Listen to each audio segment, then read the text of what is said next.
کبھی ہم نے سوچا ہے ہم روز موبائل کھیلتے ہیں، خبریں پڑھتے ہیں، سوشل میڈیا دیکھتے ہیں، لیکن وہ کتاب جو اللہ نے ہمیں براہ راست بات کرنے کے لیے نازل کی ہے، کبھی وہ ہفتوں، کبھی مہینوں، کبھی سالوں تک نہیں کھلتی؟ کہ ہم واقعی اس کتاب سے جڑے ہوئے، جس نے پہاڑوں کو ہلا دیا، جس نے امتوں کو زندہ کیا، جس نے اندھیروں میں روشنی پھیلائی؟ السلام علیکم ورحمۃ اللہ وبرکاتہ۔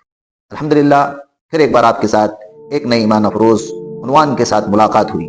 آج ہم بات کریں گے ایک ایسے موضوع پر جو ہر مسلمان کے دل کے بہت قریب ہے، قرآن سے تعلق کیسے مضبوط کرے۔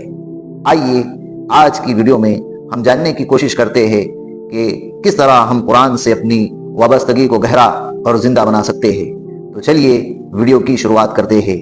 جیسا کہ اللہ تعالیٰ نے قرآن مجید میں ارشاد فرمایا ہے، ان ھذا القرآن یہدی للتی ہی اقوم، یعنی یہ قرآن اس راستے کی رہنمائی کرتا ہے جو سب سے سیدھا ہے۔ اور اللہ کے رسول صلی اللہ علیہ وسلم نے فرمایا، قرآن یا تو تمہارے لیے دلیل ہے یا تو تمہارے خلاف ہوگا۔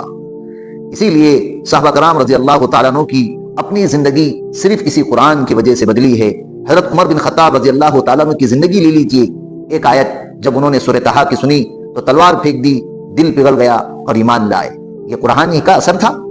حضرت عثمان غنی رضی اللہ تعالیٰ عنہ کہا کرتے تھے، اگر ہمارے دل پاک ہے تو صرف اور صرف وہ قرآن کی وجہ سے ہی پاک ہے۔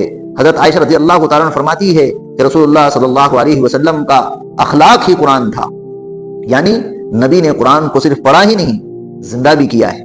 آپ چلتے پھرتے قرآن بن گئے تھے۔ آپ تابعین کی زندگی دیکھیے، امام حسن بصری رحمۃ اللہ علیہ راتوں کو قرآن کی تلاوت میں رو پڑتے اور فرماتے، یہ اللہ کا کلام ہے، اگر دل زندہ ہے تو یہ کلام اس کو ہلا دیتا ہے۔ ان کے شاگرد کہا کرتے تھے، ہم نے ان کا آنسوؤں سے قرآن کے الفاظ کو بھیگتے ہوئے دیکھا ہے۔ آج کے زمانے میں ہم کو یہ ضرورت ہے کہ ہم قرآن کو روزانہ پڑھیں، چاہے تھوڑا ہی کیوں نہ ہو۔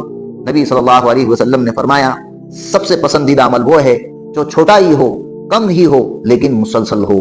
آپ روزمرہ زندگی میں قرآن کو سمجھ کر پڑھے، ترجمہ پڑھے، تفسیر پڑھے، روزمرہ زندگی میں اس کے پیغام کو اپنی زندگی میں اپنائیں، قرآن کی باتیں زندگی میں لائے، جھوٹ کو چھوڑے، وعدہ نبھائے، صبر کرنا، یہ قرآن کی تعلیم ہے۔ قرآن سنیں اور دل سے سنیں۔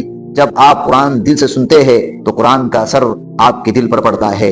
اسی لیے اللہ کے رسول صلی اللہ علیہ وسلم نے ارشاد فرمایا، تم میں بہترین وہ ہے جو قرآن کو سیکھے اور قرآن کو سکھلائے۔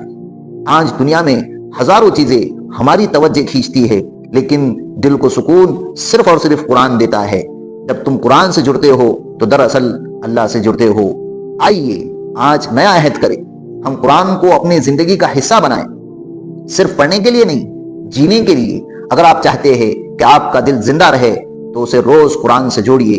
ویڈیو پسند آئے تو لائک ضرور کیجیے، اسے دوسروں تک قرآن کے پیغام کو پہنچائیے اور اسے شیئر کیجیے۔ اور آخر میں آپ سے ریکویسٹ ہے، آپ سے درخواست ہے، وقار ندوی آفیشیلی چینل کو آپ ضرور سبسکرائب کیجیے۔ السلام علیکم ورحمۃ اللہ وبرکاتہ۔